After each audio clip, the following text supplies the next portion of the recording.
नहमदुहु व नुसल्ली अला रसूलिहिल करीम अम्मा बाद फ़अऊज़ु बिल्लाहि मिनश शैतानिर रजीम बिस्मिल्लाहिर रहमानिर रहीम। अस्सलामु अलैकुम व रहमतुल्लाहि व बरकातुहू। उम्मीद करती हूँ सब खैरियत से होंगे और ईमान की बेहतरीन हालत में होंगे। कुरान खुद भी सीख रहे होंगे और दूसरों के साथ भी शेयर कर रहे होंगे। तो आज हमने करना है अपनी क्लास में क़वाइदुत तजवीद का अगला सबक।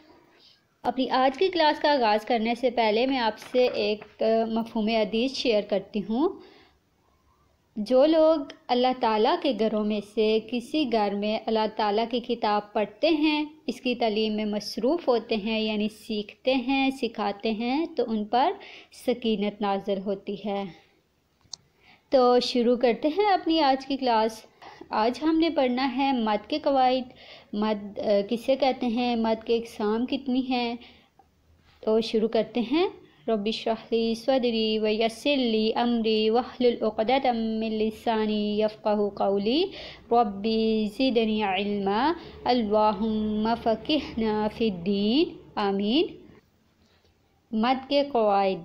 मद लग़वी मायने है खींचना, लंबा करना, खींचना और लंबा करना। मद की जमा है मद्दात। इस्तिलाही तारीफ़, हरूफ मद्दा और लीन पर आवाज़ को खींचना। जहाँ पे हरूफ मद्दा आएगा वहाँ पे, और जहाँ पे हरूफ लीन आएंगे वहाँ पे क्या करेंगे, आवाज़ को खींचेंगे।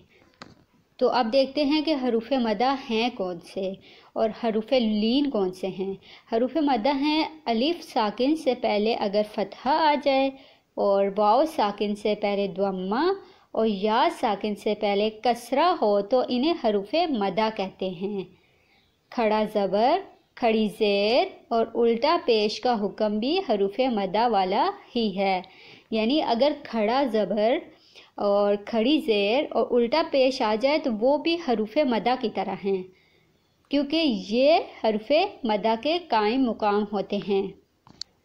यानी जिस तरह हम अलिफ साकिन से पहले अगर फतहा आएगा उसको पढ़ेंगे, उसी तरीके से हम अगर अलिफ पे खड़ा ज़बर आएगा उसको भी उसी तरीके से अदा करेंगे जैसे अलिफ साकिन से पहले फतहा होगा।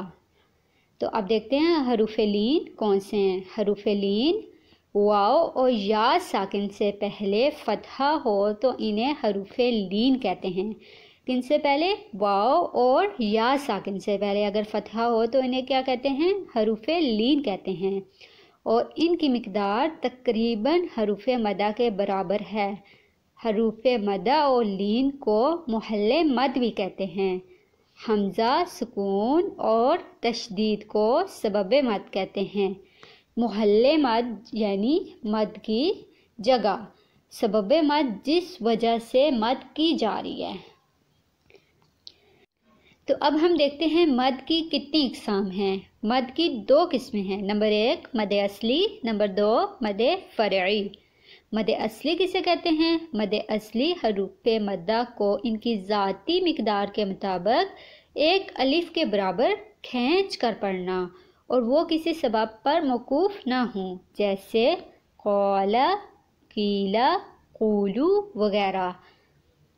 ये सब क्या हैं? मद असली हैं। मद फ़रई किसे कहते हैं? मद फ़रई हरूफ मद्दा को इनकी ज़ाती मिकदार से बढ़ा कर खींचना और वो किसी सबब पर मौकूफ़ हों।